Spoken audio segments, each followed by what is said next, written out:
Hi, everybody. We're going to give everyone just a couple minutes in case there's others that are going to join. I know that there were more that registered, and currently you're on silence, but at the end of the webinar, I'll open up the microphone so that you can ask questions if you want to just write those down and have a few moments to do that.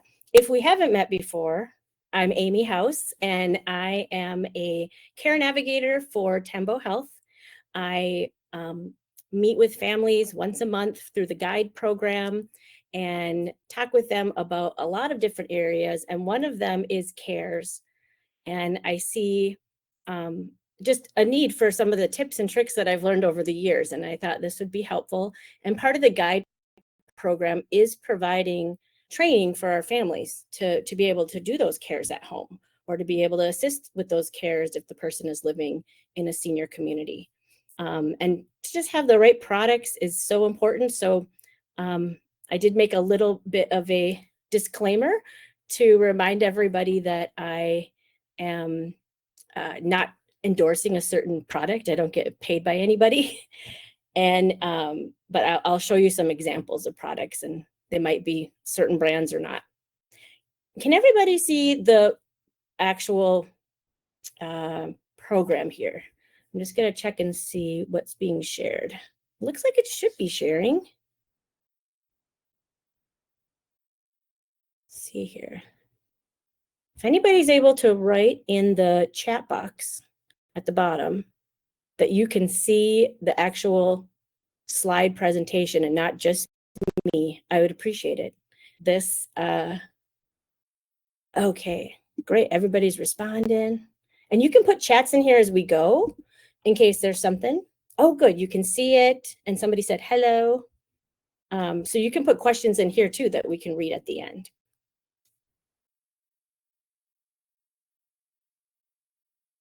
And then I'm going to go ahead and just start chatting about all this, and people can join as they get in here.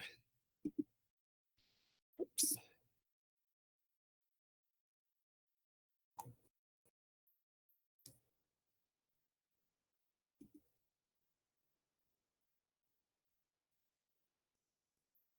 Of course, I can't see what I'm sharing now. I apologize. This is a new type of software to use for webinars, and it's been interesting. Here we go. Okay. So I wanted to talk about early, middle, and late stages because it's very different as the person's brain changes, what's going to help them. And especially when it comes to incontinence, that is just a different ballgame as each stage progresses. And here's my disclaimer again about I'm not endorsing any certain brands or products.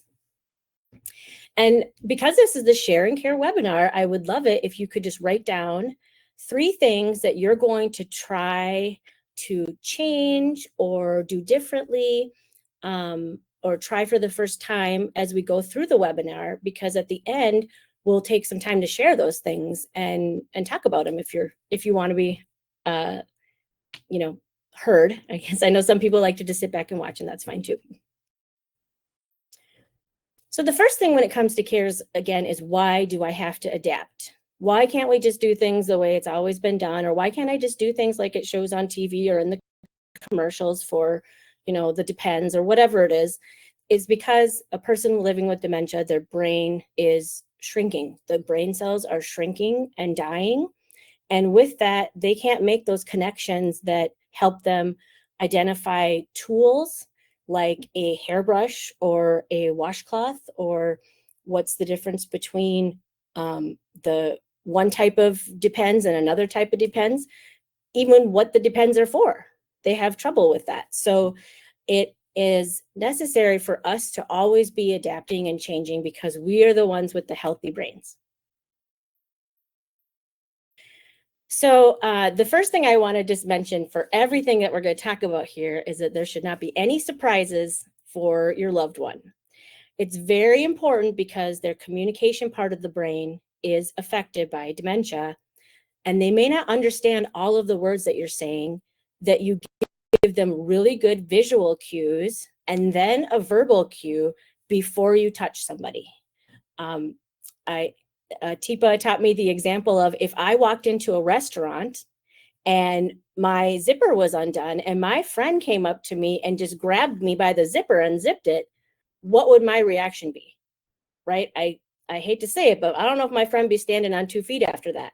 So it really is like, if the person doesn't know what you're about to do because, you know, you're just touching them without any indication of why, that's when we have somebody who resists cares or pushes somebody back, or maybe even gets physical because they don't know why you're touching me. And this is a very private thing. This is my body. If you want to touch it, you have to explain to me why. And I'll give you some examples of those visual cues as we go and kind of what works best for different stages. So I'm going to start with continence care. And this is a big part of this presentation. I'm going to try to get through as much of the bathing part as possible, but I made that shorter because I think it's very unique and a bit of a conversation that we can have at the end for each person. But when the person is in the early stages of dementia, or if somebody also is just maybe a senior who's having some new incontinence issues, it's really helpful to give them frequent cueing or reminders if you're somewhere else other than home. Because when you're not at home, it can be overwhelming to know where that bathroom is and to know where it is in time and to remember those things. It's hard for them to remember anything that they're just learning today. So going over to their grandson's house, here's the bathroom on the way in, that isn't going to be retained for later on when they're in the living room and need to use the bathroom. And some people are really embarrassed that they can't remember things and they hide it. So you just want to make it casual. And, you know, if you're like at church, to just say something like, I'm going to go use the restroom before we go, you know, do you want to do that before we leave?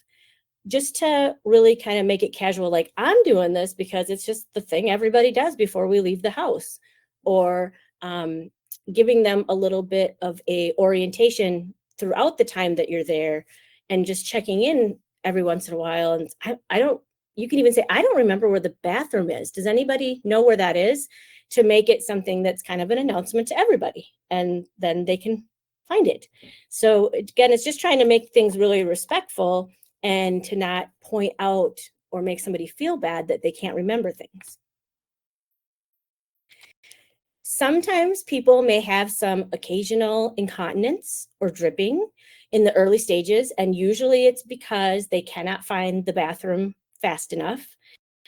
It's less of a physical problem and more of a orientation to where they're at and how they need to get to the bathroom, and recognizing the time it takes to get there. And so for the early stages, if somebody wants to, they can wear just like a pad in their underwear. There's all these cool products that look like real underwear that are waterproof. And I have not personally tried them, but I do know a family member of mine that uses the, what are kind of like that picture there of the 4 pairs of underwear. And she said that works really good because it just really keeps everything in for her husband. But then there's also a boxer version. So people, again, there's a stigma with incontinence. And so somebody may just be like, I don't need that. Don't bring that in here. I'm not going to wear those. These are some ways that you can find different options that they might be more adjusted to doing. And you can find these all on Amazon. Like that's where I find them, or you can Google them. Another thing with being in the early stages is that person just might not be as oriented, especially when they wake up in the middle of the night. Particularly with vascular dementia, I find that it takes a long time for people to really wake up and make sense of everything. And then they can be just, you know, sharp as a tack after a little while. So you want to make sure that everything is safe and that you have like motion censored night lights, or just a light that you keep on in the bathroom. You can buy those lights that are just like a stick-on above the toilet. You can just stick them on the wall if you don't have that or it's too bright in there. I do know that amber lighting is something that has been studied with dementia, and it is a better choice to not disrupt your sleep when you wake up in the middle of the night so that you can get back to sleep. So that is something that you'll see in different memory cares in the bathroom, that they're trying to do an amber colored light instead of just a bright white or blue light. There's also a change sometimes with their depth perception as their vision changes, and they're not seeing a big area. Everything's much smaller. If you ever have talked to me, you probably have put these binoculars on. And so by having a dark toilet seat inside on a white toilet, you'll be able to aim easier for the patient to be able to actually get in there and see not only where the toilet is, but be able to know where to aim.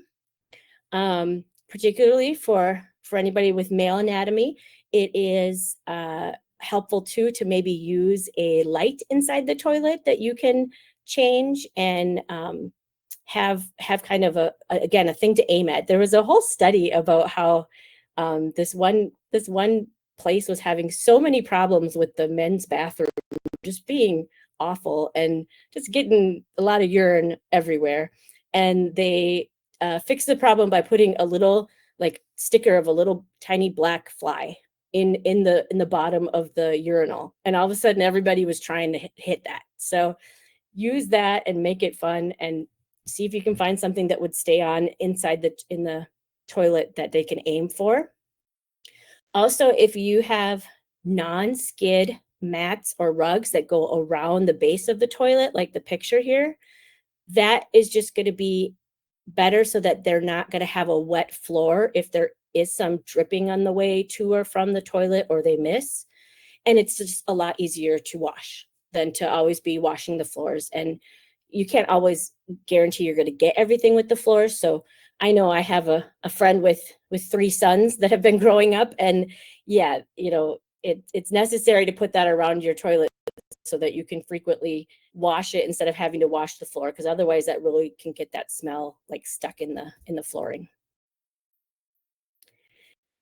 Then also, I just wanted to talk about for early stages that, you know, a person may be having a younger onset dementia and they are able to do a lot physically, but also there are people in their 80s and 90s who may have some physical disabilities. And so having handlebars to hold on to are really important. That helps with standing up. It helps with something to reach for when they're trying to move. And there are different types.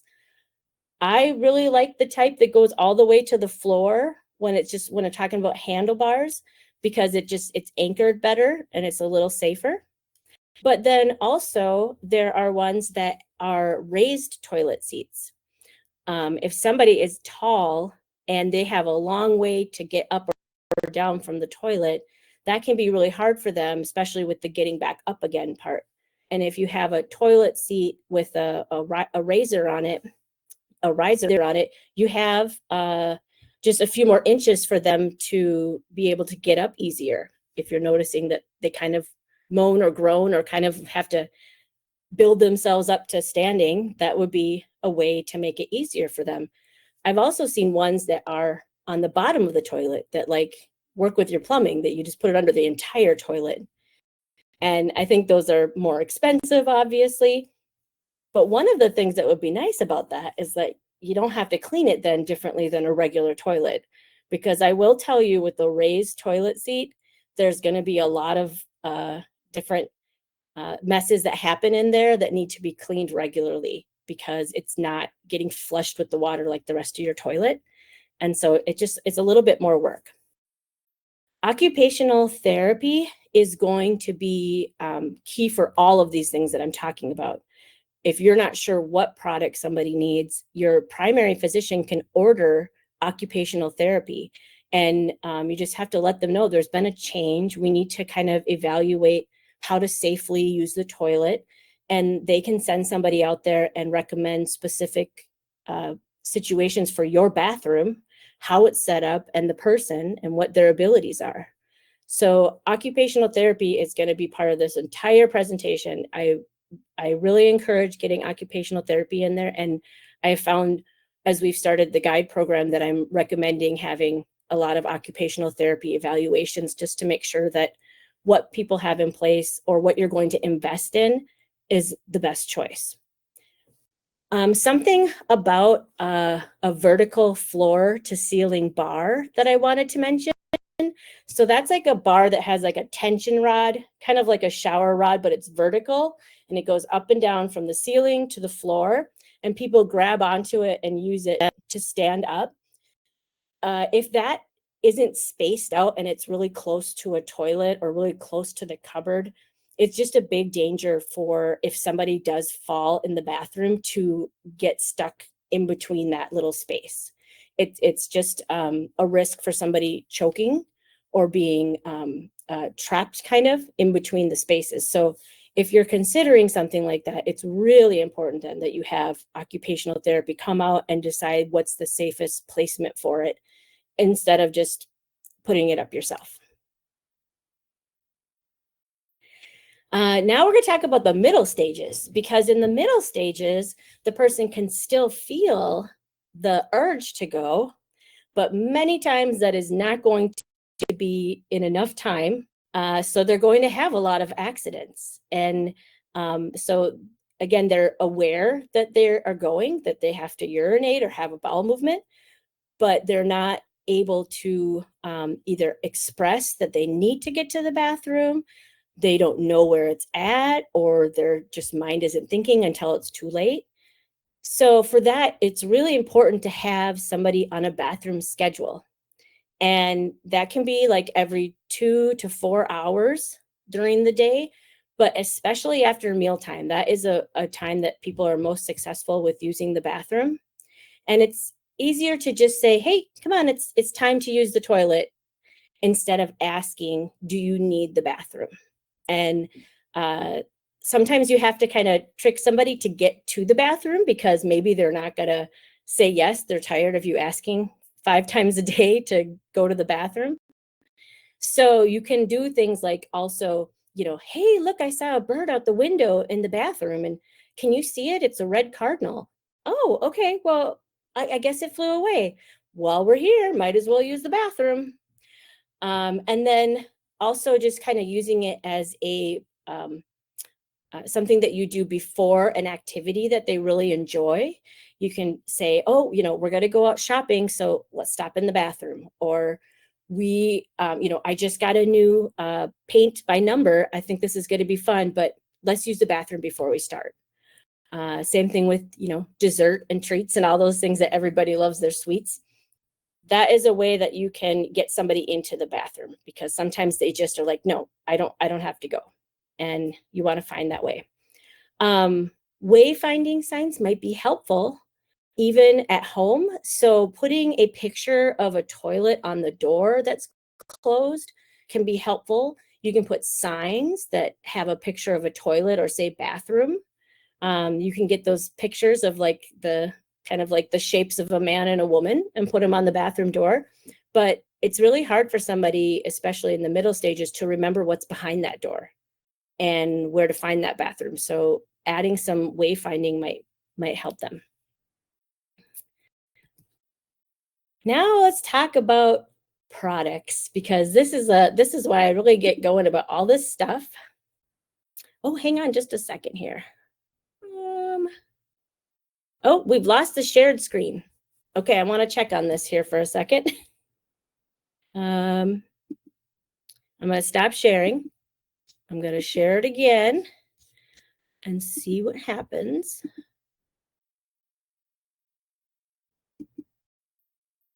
Okay, let me check back again and see if everybody is seeing the screen that has the pictures of some wipes and some briefs, and it's talking about supplies.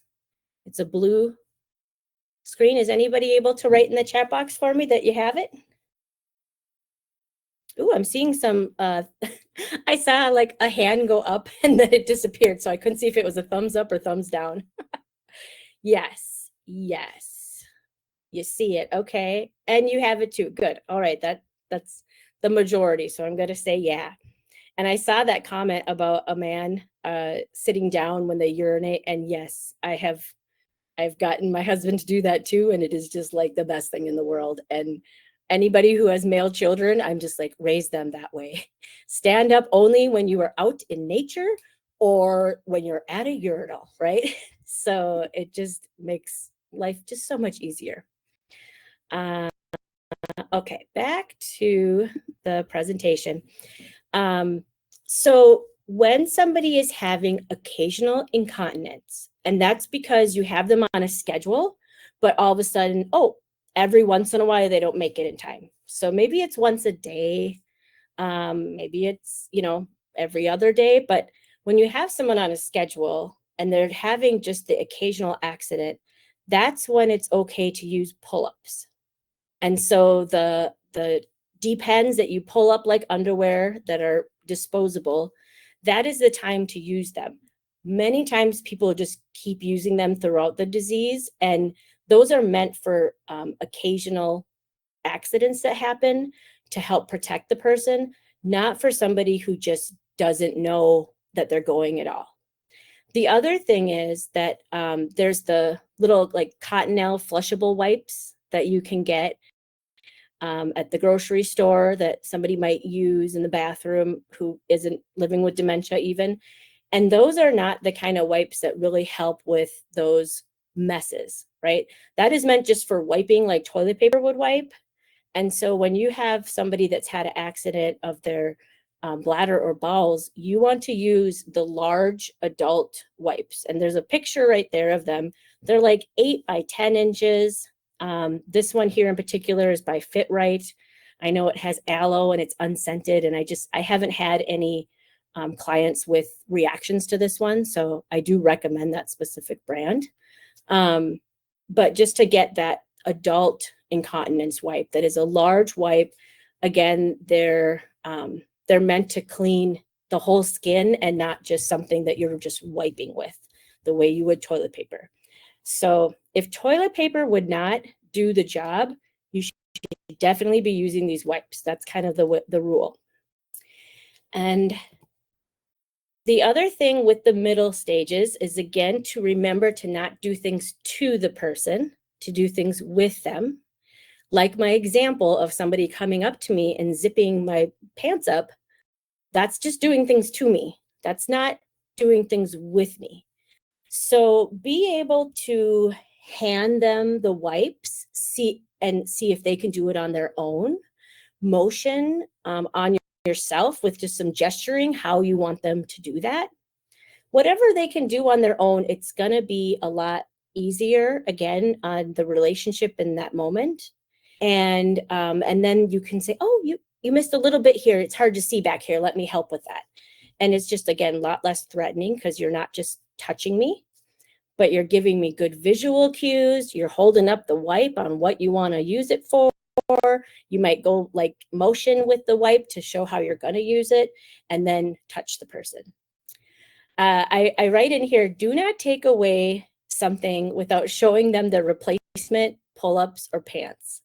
I had a lady that everybody was having a difficult time getting her to change her Depends. I mean, she just, and so when I went to go figure out what's going on, she just grabbed onto him with dear life when I was like, okay, we need to take these off.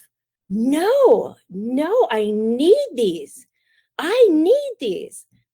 And it's like, you're absolutely right. You realize that you're having occasional incontinence and you need this. If I don't show you a brand new pull-up to replace it, you're not going to give it up. So always show somebody that you have something that you're going to replace that with. And that can help with some of that. Same thing with pants. If you're going to take someone's pants off because they had an accident, if you don't have a new pair of pants to show me, guess what? You're not getting my pants off. That's just a general rule of life, right? You're not going to take my clothes off unless I see that we're going to put some more back on. The other thing is there's a trick for removing pull-ups without having to take off their pants and their shoes. And so you can just go on YouTube and search for a video and just say, removing pull-ups without removing pants and shoes. And you'll find lots of videos on it. You rip off the sides to dispose of them, and then you kind of weave them through the pants and over the shoes. It just saves a lot of time because, and confusion. It's very strange when you're on the toilet and you've just used the toilet to now take off my pants and shoes. Why are we doing that? I mean, we're done here, right? I'm all done.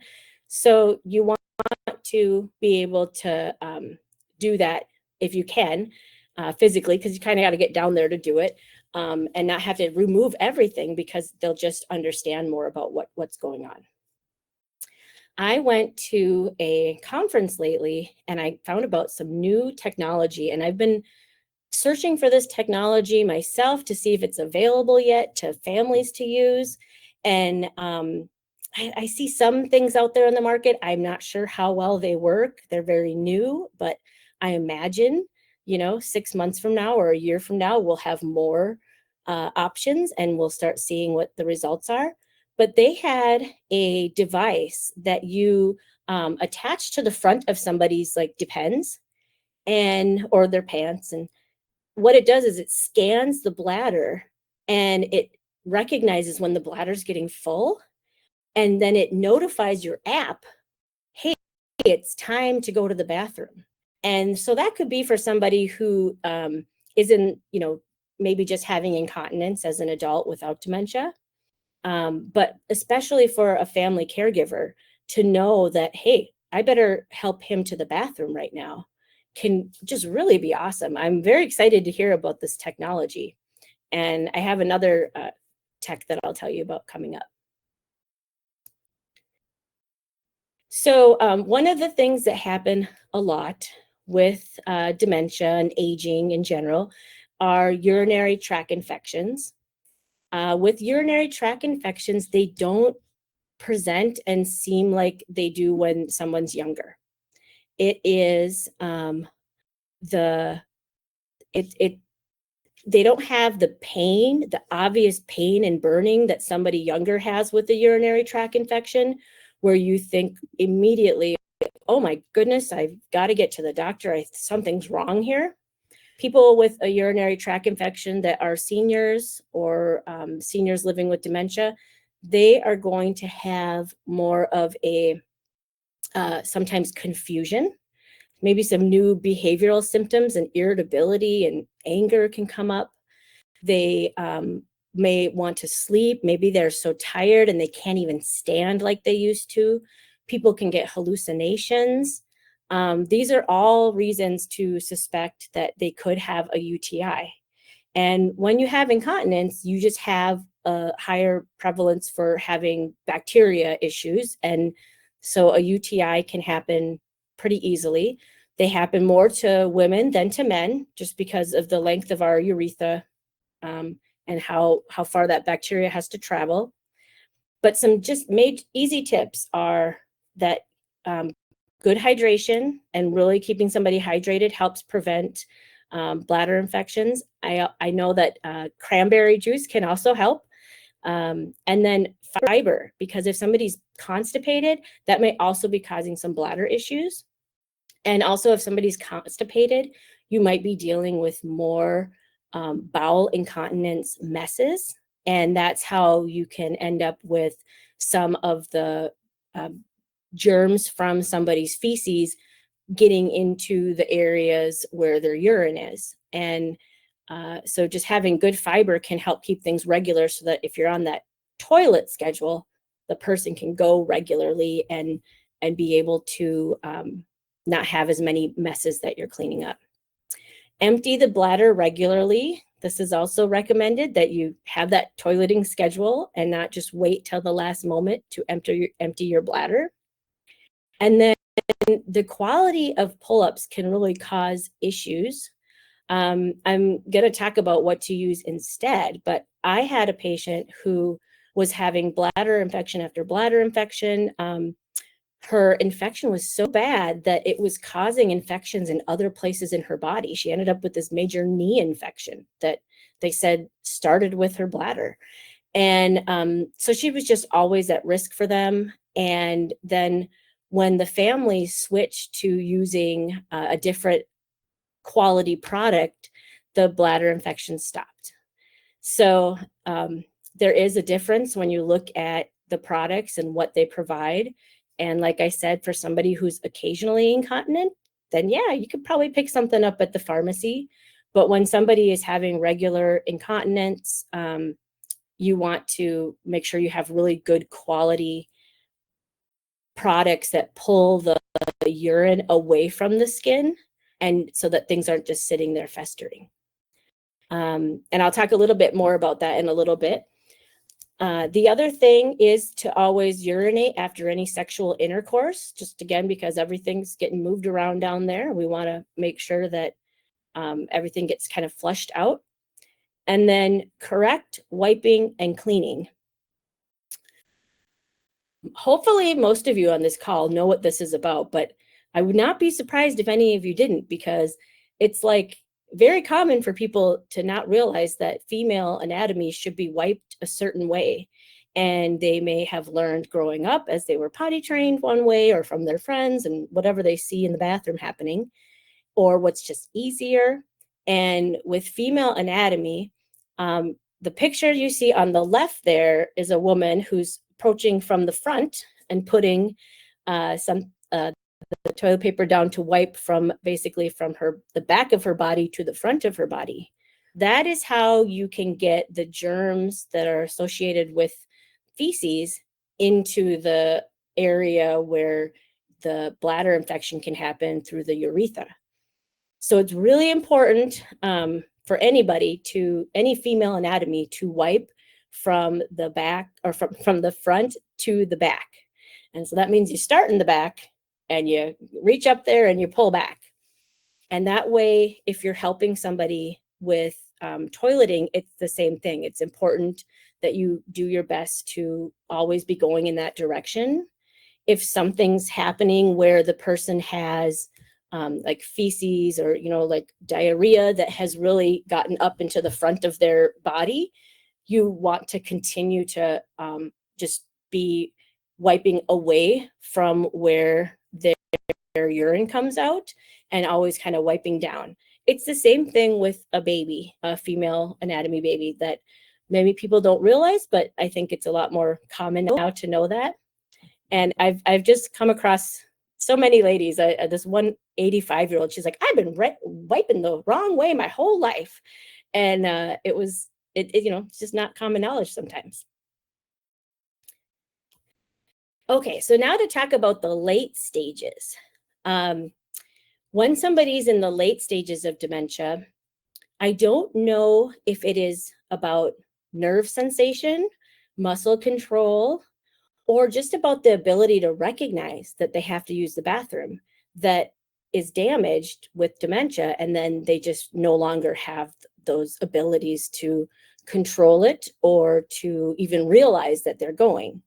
If you think about somebody's brain aging backwards, and they are losing different abilities that they've accumulated over the years, it's the same thing where you have somebody who is at that toddler stage, or a 2-year-old who's going through potty training. What you're teaching them is to recognize the urge to go, like what it feels like, so that you can figure out it's time to go pee. When they're losing those abilities, they're losing that, and they're going back to the abilities essentially at the beginning of life. And for the first few years of life, you don't recognize when you have to pee or when you have to poop. That's just how it is. So they can really benefit though from having a regularly scheduled toilet time, running the water or just letting somebody sit on the toilet for a while and prompting them. That can be really beneficial. So I don't think it's necessary or encouraged to just skip it unless it's physically hard for them to get on a toilet. And if you are helping somebody in the late stages, they probably need assistance with the transfer. And it's really important that, again, you have occupational therapy out, physical therapy out, have everybody figure out what is the best way for this person to transfer from their chair, their wheelchair, to a toilet and back again. And you want to make sure that they're grabbing handlebars that you have put in place. And that takes a lot of one step at a time. Grab the handlebar here, put your hand here, stand up, and you're really giving them one step at a time, but you should not be lifting. If you are lifting, then that person isn't doing it right, or they have lost the ability to control their muscles enough to help you. And in that case, the person should again be evaluated evaluated, and it may be that they are now in a situation where they are using a mechanical lift of some sort to help with that lifting. You shouldn't worry about your back because with right physical therapy showing you how to cue somebody, you can help them with getting up properly with step by step and using all those bars. I know we've talked about in the communication webinar, if you were on that one, that they are only understanding about 1 out of every 4 words that you say in the late stages, at the end stages of this disease. So if you're in there and you're like me and you're chatty Cathy and talking about all sorts of fun stuff because you just are trying to pass the time because we're in a bathroom, that can be really confusing. So I have to change what I do and adapt and talk just 1 or 2 words at a time when somebody is in the late stages, and to really show more visual cues than anything. Pointing, tapping the seat, giving them those cues instead of trying to talk them into sitting down. And to say things that are very simple, you know, grab the bar, stand up, sit here, go pee, or whatever word they use for that. And it can sound really rude, honestly. We're used to saying please and thank you and encouraging people, but it takes them so much to process all those words in between. When they're hearing those 3 words out of every 4 that they don't know, that's just going to mix up the signal and what we're trying to help them with. And then just, again, once somebody is in the stages where they need physical help with the bathroom, we never want to leave them alone on the toilet. You know, the bathroom is the place where falls happen the most. And just to know that somebody may forget what they're doing sitting there and try to get up on their own, even though you tell them, wait right here, it's not gonna work. They're not gonna be able to remember that. Okay. The next thing that I'm going to talk about is the specific products to use with late stages. So this again is the time when the person doesn't even recognize that they're going, that you're finding, you know, when you bring them to the toilet, they're frequently wet, or they frequently have had a bowel movement in the pull-ups that you've been using. It's time then to change to what I refer to as tab briefs. And you can see with the picture there on the right, the tab briefs are, they have the little sticky tabs, just like baby diapers. And if you've noticed throughout this webinar, I have not said the word diaper once because babies wear diapers. I call them briefs. I call them pads. I'm just trying to make it a little more dignified and for people to understand. I have had people who know the word diaper and have been saying the word diaper, so that's their word, but just some options that you can look into. These briefs hold the moisture and pull it away from the skin in amazing ways. They have a big blue line, or sorry, a big yellow line that goes from kind of the front to the back, and it turns blue when it gets saturated enough. So you know when to change it. And if it's just a little bit blue, you don't have to change that one because it's pulling everything away from their body. And it's not until it's pulled enough away and filled up the inside that it'll turn all blue that you know, okay, I have to change this, which can save you a lot of money if you're buying incontinence products because they're very expensive. And if you're changing them every time there's a little tiny bit of blue, you may be changing it too often. This is really, really important for somebody who's having UTIs. Even if they're having what you think is more occasional, or that you think maybe the pull-ups are easier and you want them to participate with pulling up their pants. If they're having repeated UTIs, this is a definite necessary measure to take, is to switch to using these kinds of products. Again, it pulls the moisture away from it. I worked with a lady and she was wearing Depends at night and she was very incontinent, and she would fill up her Depends. They would then get uncomfortable, so she'd toss them out the bed, and before you know it, then she'd pee on the bed and the whole bed needed to be changed. And so looking at that situation and recognizing, well, those are not the kind of product that pulls things away from the skin. So yeah, it's going to get cold, it's going to be wet, it's going to be uncomfortable. The person's going to get rid of it. So if you have a product like this, the person can sleep through that stuff. And again, they don't feel wet. It really does protect their skin. And so it just also promotes better sleep. The other thing that I was talking about with technology is that there are some new technology coming out that I saw at that conference. And there were two companies there that were talking about it. One was FitRight and one was Tena, T-E-N-A. And again, I haven't been able to find that these are available to the general public, but they're, marketing them now to senior facilities.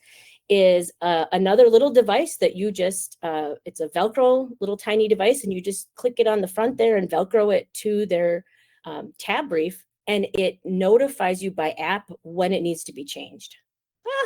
I just think this is the coolest thing. I get really excited about stuff like this because I think about somebody's sleep and how their sleep can be so affected if we're going in there every couple hours to check and see if they need to be changed. And also, you can run into a situation where you're checking somebody and you have them on the toilet, or you're just checking them in bed and they're fine. You walk away and they go to the bathroom.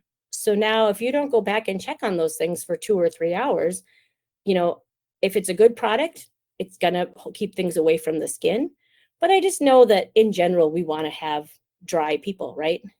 I just think about how this will help people with sleep. It'll help caregivers with time for unnecessarily checking people on rounds in a memory care.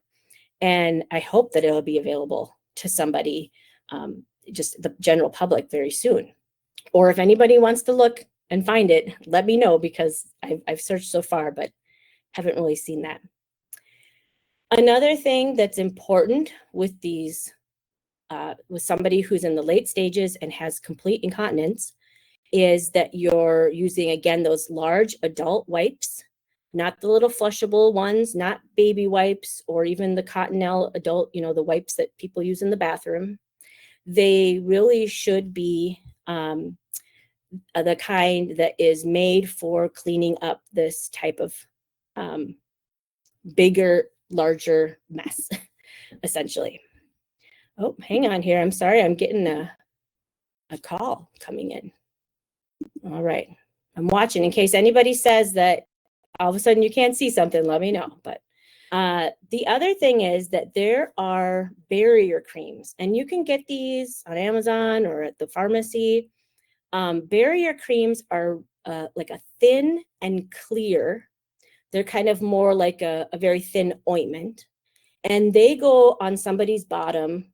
And what it does is it creates a little mini barrier to the urine that they might have, or the feces that they might have, from sitting on their skin and potentially causing, skin irritation or burning. Those things can turn into wounds. And so by using barrier cream each time you're changing somebody and cleaning them up, that can protect their skin a lot. There are creams that have, I think it's zinc in them. And so it's kind of like a Desitin for babies, and they're like a white, thick, pasty cream. I don't recommend those because it's hard to wash those off in such a maybe it's different because they're an adult and it's a larger area, but it's hard to wash that off. And so by trying to just clean that off regularly, you can hurt somebody's skin and have irritation. So I personally recommend the kind that's thin and clear. You shouldn't see a big blob of it. It just makes a little shininess to their skin, and that really protects it and helps a lot. And if you're using these adult wipes that I'm talking about, you don't have to then use soap and water. You're gonna, of course, use soap and water if it's a big mess and you just want to make sure everything is cleaned really good. And, there's hair and everything down there. So you want to use it then, or you maybe want to have that person just jump in the shower because it was a big mess. But just with general incontinence cleaning, by using these wipes every time, you're providing, hygiene every time that you're wiping them up and changing them and putting on the new barrier cream. Now, my biggest pet peeve is any situation where somebody's losing furniture or having to get a new bed or anything like that because of incontinence, because there are so many great products out there that can help with that. And if the person is going to have occasional leaks, that can happen. Again, if you use the tab briefs, they hold a lot more, and there are many different kinds. They'll say like ultra or super or nighttime, all these different things that they'll tell you the level of how much they can hold. And when they hold a lot, that is another reason to switch to those. So maybe the person's having occasional incontinence, but when they do, it's like getting on their pants, everything's wet. Things like that shouldn't happen. It shouldn't be a normal occasion. So it means that that person is wonderfully hydrated, and that's great. But if they switch to a tab brief and something that holds more, they wouldn't have to do laundry and change their clothes so often, which is a huge saver of time and dignity. Then for protecting bedding and furniture, you can see on the left here, there are some like different pads that have a design to them. And so you can have a cute one that matches your furniture or something, and you can put those in the recliner or on the couch so that if somebody has an accident, also if they spill something, it's not gonna get into the furniture. And then the middle one is just kind of the plain version that is again, it's blue on one side or sometimes pink on one side and then white. The side that is blue or pink is the side that goes down. I've seen people put those on upside down, and all you're doing is then having an area where it's going to run off nicely. So the quilted side is the side that should be facing up and underneath the person's bottom. There's also the kind of underpads that are disposable if you want to use disposable. And I just say get the largest size, because you don't want to have an accident and something happen. Or sometimes, particularly with male anatomy, they may move about something and all of a sudden they're not even going in the brief anymore in the night. And so you want to have something that covers a large area underneath them. And many people, if they don't like that crinkling of the underpads, they can really be okay with more of a cotton one instead. Also, encase the mattress in waterproof casing. Another thing about leaks, if you have somebody that goes a lot, there are men's guards that you can place inside of their briefs. Those are also sometimes nice so that you don't have to change the whole brief every time. And they have inserts like that for women too. But then there's also something that's called a booster pad.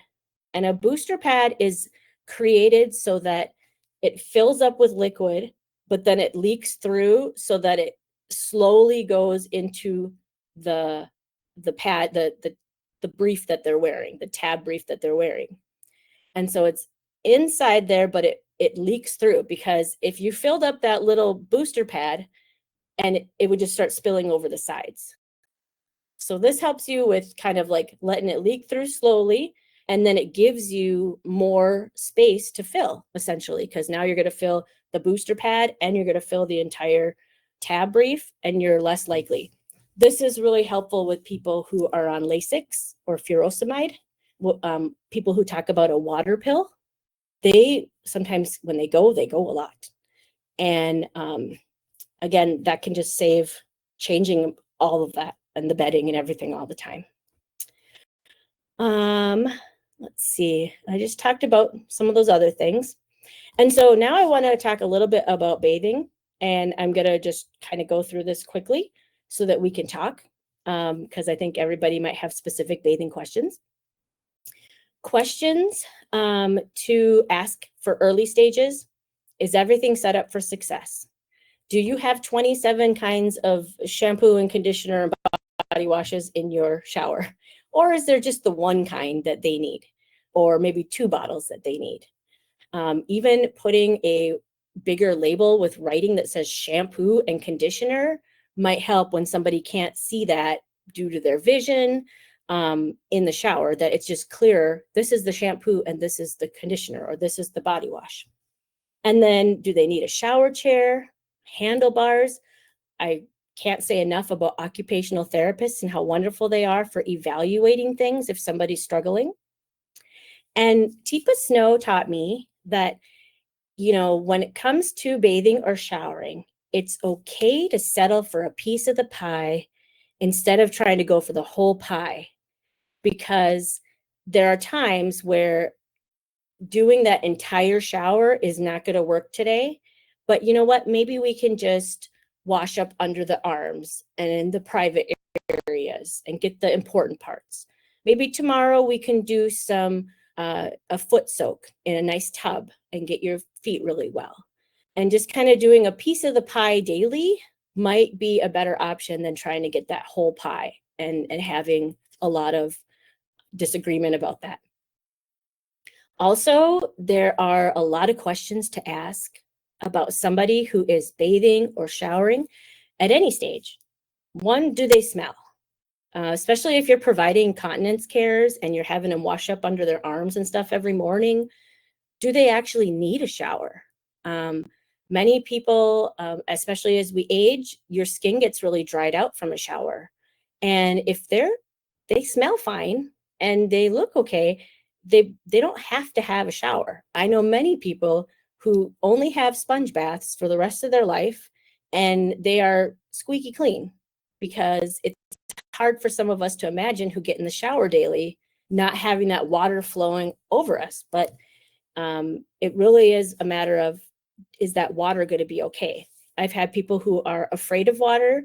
I have had patients that have had near drowning experiences, or they don't know how to swim and just the water in the showers too much.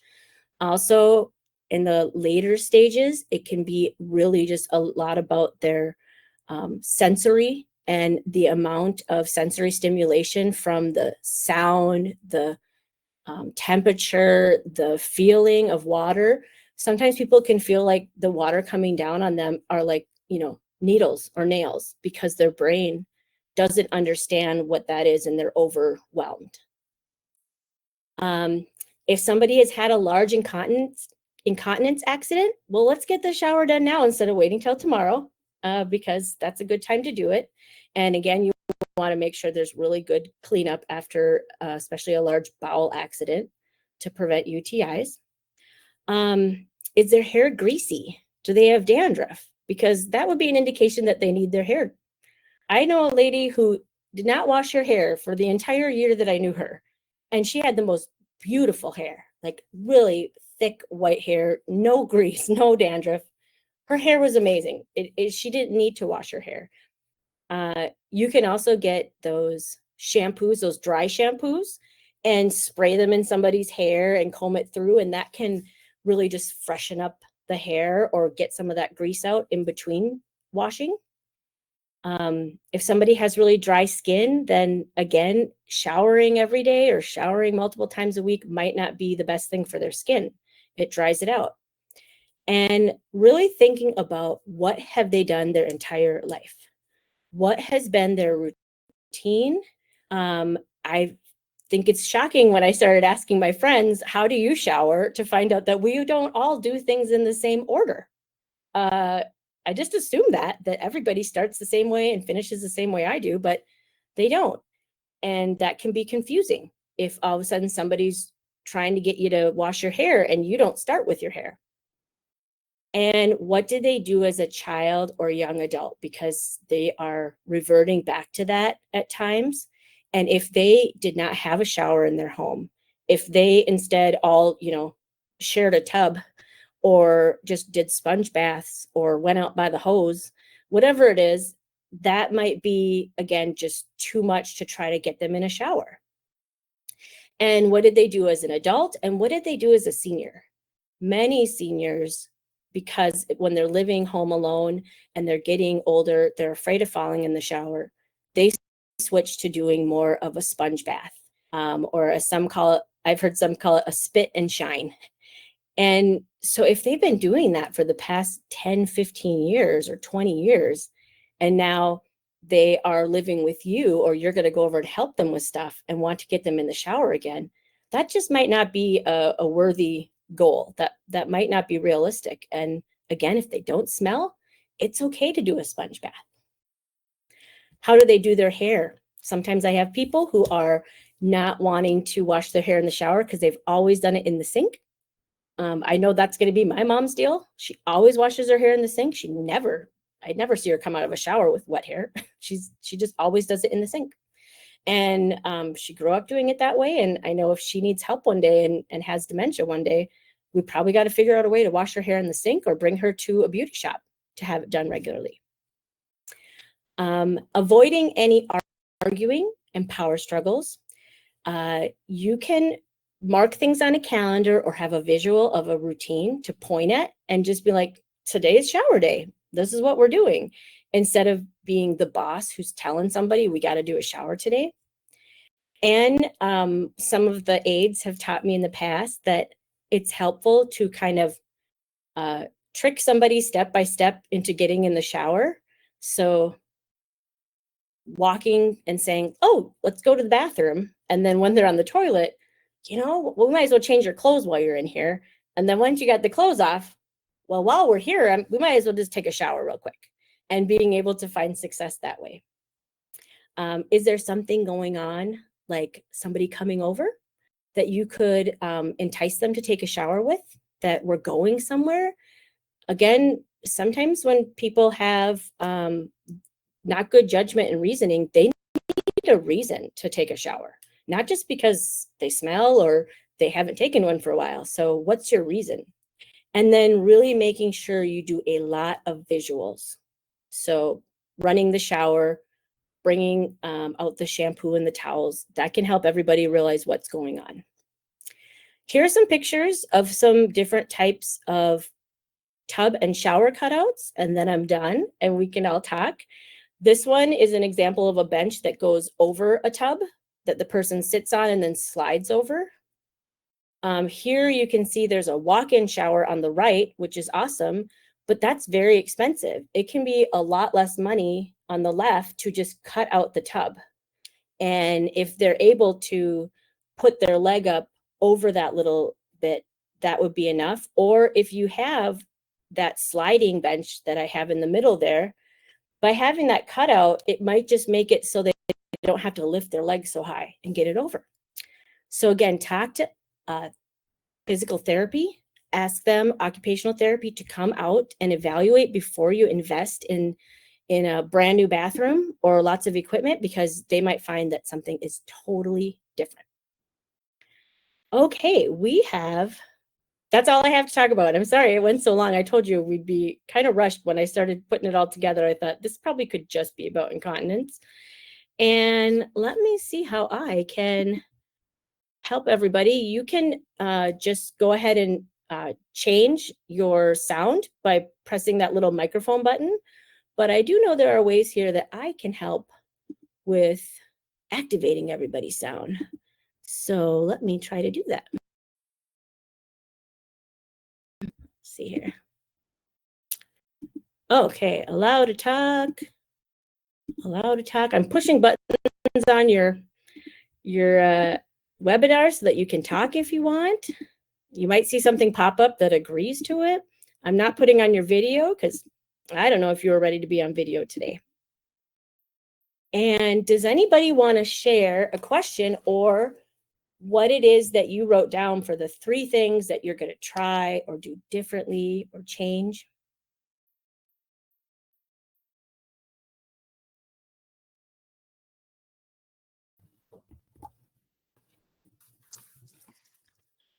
I thought about the motion light in the bathroom, but I'm going to investigate that amber light, because I feel real strongly about too much light is also problematic when you're trying to sleep. But and it may be very different for him as he's sleeping. and it might not matter when you're talking about safety. It's like, well, reduce a little quality of sleep versus can't find the bathroom. Yeah. So I'm going to play around with that one for sure. Just because he's in very early stages and bathroom isn't a problem yet. Thank God. We're just going to kind of, that's the one big thing I'm thinking about. I'm not sure about boxer briefs, although I brought it up because I heard about it on a Facebook thing. And I thought, oh, this could be a good thing. And so what I've been trying to do over all this time is kind of make it normal that, yep, this happens. This is going to happen. It's probably going to happen, and not to be too embarrassed about it and that kind of thing. Because we've got, bigger fish to fry in the future. But I'm thinking maybe if we just keep it normal, he'll be okay with letting me know when things are starting to happen. Yeah, absolutely. And I've also found success in just starting out with, we're going somewhere. I don't know where the bathroom's gonna be, so maybe we should put this on, and kind of just have it more of a we're going out of the house thing, and then eventually it's a little more normal to have it in the house. That's it. It's so smart, because I was thinking about how good we are about, as we're both the same age, and being a woman, there's a lot of frequency as a woman anyway, but if you drink a lot, and we all live they didn't even have any women who would have loved to have done that. Oh, I'm sorry, I missed that. Okay. Oh, somebody says, I can see you, but I can't hear you. Well, that doesn't make any sense. I got a lot of feedback for this podcast or this webinar. Hopefully you can hear me. Not sure what's going on there, Pat. Somebody has a question about, have you heard of dude wipes? I'm not sure. I think dude wipes are kind of like the Cottonelle wipes that my husband uses. I call them man wipes. But again, those are meant for wiping, just like after you are completely continent and go to the bathroom, versus something that is you're incontinent and you have it all over the place or in multiple places on your bottom. And then yes, hi. Amy, I showed you last month when we had our meeting, I bought that wall receptacle plate with the LED light night.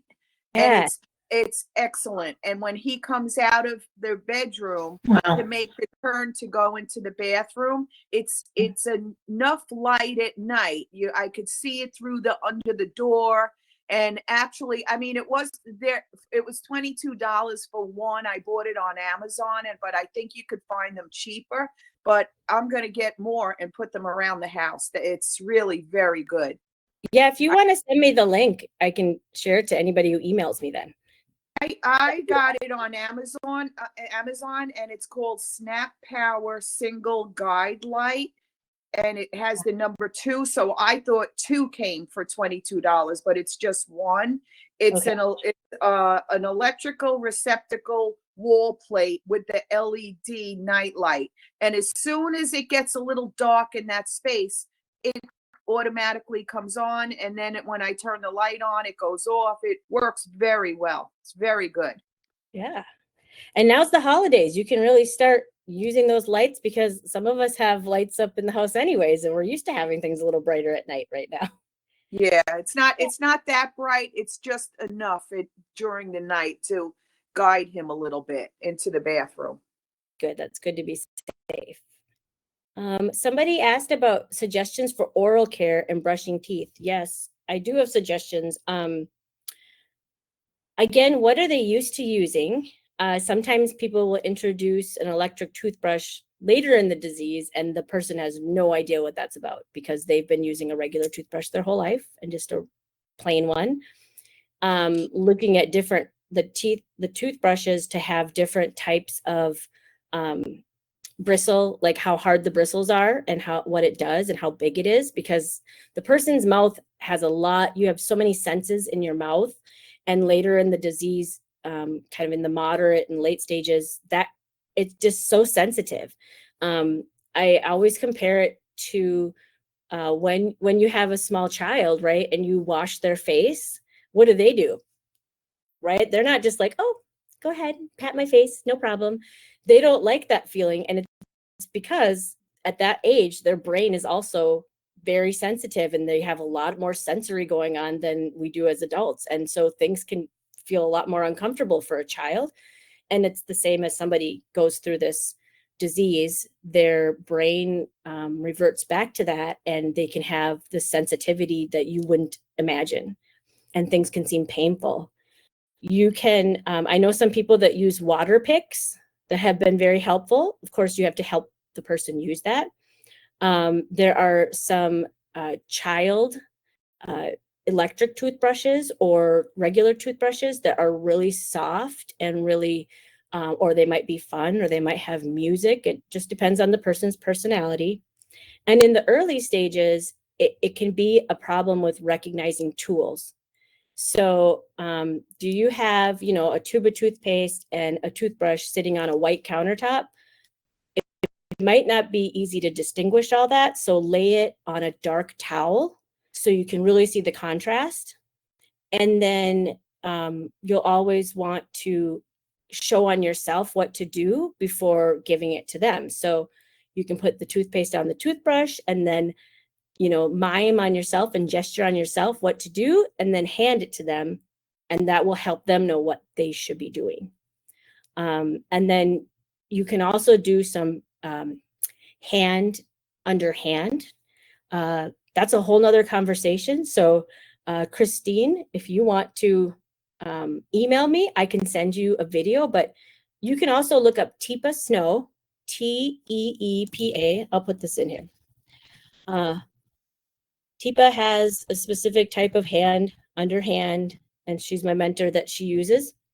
And it gives the person more control when you're helping them, like if you're feeding somebody or doing oral care or helping them drink something, where they don't feel like things are being done to them. It's a little bit, they have more control because they're part of it. You're helping their hand, you're doing it together. You're doing all the maneuvering to make sure you're getting all the different places, but yet they're part of it. So it just doesn't feel so invasive. I hope those are helpful. If you have a specific question about it, feel free.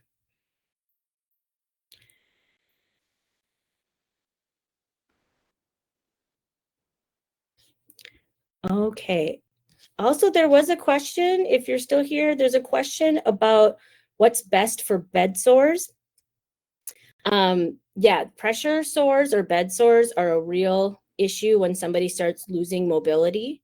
And one, it's going to be using all those right products, using the tab briefs, using the adult incontinence wipes, and then using the barrier cream. That's going to protect the skin. But the other issue with bed sores or pressure sores, they can be anywhere on the body, not just on the bottom, but they can be on the heels of their feet. They can be on their ankles or knees when they rub together. You can get people have them on their elbows just from resting their elbows. It just depends on the person's nutrition and just their general health, because if they are not in good health, that's where your body is more it's more likely to get a bed sore or a pressure sore. And as a person changes and ages, they don't eat the protein they need, they don't drink the water they need, and so they might have really poor circulation. Those are all things that contribute to somebody who might get it on their elbow. And it's really important to look somebody over head to toe as much as, at least, you know, whenever you can. Look at those feet when you can. Look at those elbows when you can. Get a good head to toe when you're doing a sponge bath to make sure if you're seeing areas that are red, that you contact the doctor right away and talk about that and see if maybe a nurse can come out before you end up with a sore. Late in the disease, some of these sores can start from the inside out. So you may not even notice any redness, any problems, everything's looking fine. And all of a sudden, bam, they've got a big hole. And it's because the skin doesn't have circulation. It's again, they're not very healthy anymore. They're not getting nutrition. Their brain isn't supplying everything it needs. Their blood isn't supplying what they need. And it can be like a surprise from the inside out because things start dying on the inside and come out. And there are wound nurses through home health care that, again, your doctor can put in an order to have somebody from home health care come out and help assess for wounds, check wounds, change dressings for wounds. And the biggest thing to avoid them, aside from the incontinence care, is to continue to move them and help their body shift their weight. Because when somebody gets to that point where if they can't, stand up with any assistance, they can't, if you can't prompt them to stand up, they also can't shift their weight throughout the day if they're sitting a lot. And so you have to put pillows under one butt cheek and then under the other butt cheek. You have to put pillows everywhere at night and have the person switching positions during the night. It's really important to offload all those things every 2 hours is usually what they recommend. And by switching positions or putting pillows in place. So that's there's a lot of stuff with that I'm sure too you can find good videos.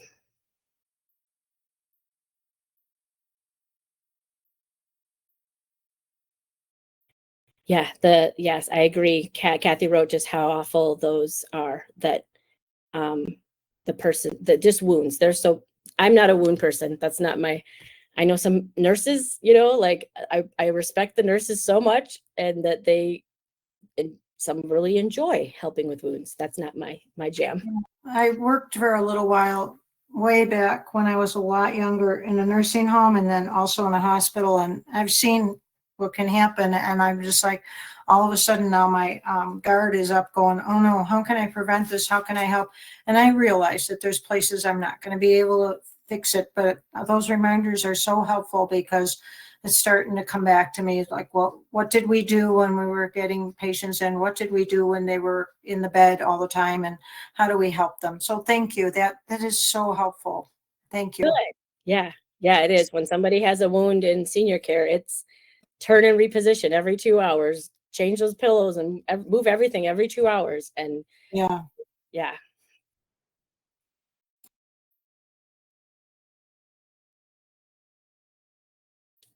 Okay. Well, we went a few minutes over. I apologize. Again, I'm going to cut this one down probably to just incontinence and do a whole nother one about bathing and then maybe dressing and incontinence or oral care. You all get to be my guinea pigs as I try to get these done. But Tembo, what my idea is to have a rotating different webinars that are going to be on a rotation. So you will see this one come up again, because 6 months from now or a year from now, you might have a whole nother scenario and want to pay attention to a different part of what I was talking about. And so we've done intro to dementia, we've done communication, and now we're doing this. Next month, this is always the first Thursday of the month at 12:30 Central Time. And next month, the Share and Care webinar is going to be about behavioral symptoms and figuring it out together. So it's going to be more of a forum where you can bring your question or your example of a behavioral symptom somebody's having that's coming from their dementia, and talk through it, and we can all learn from it and give each other ideas and help you with some ideas on how to address it non-medically. And then also there might be some advice about talking to your doctor if there's something medical needed. So thank you, everybody.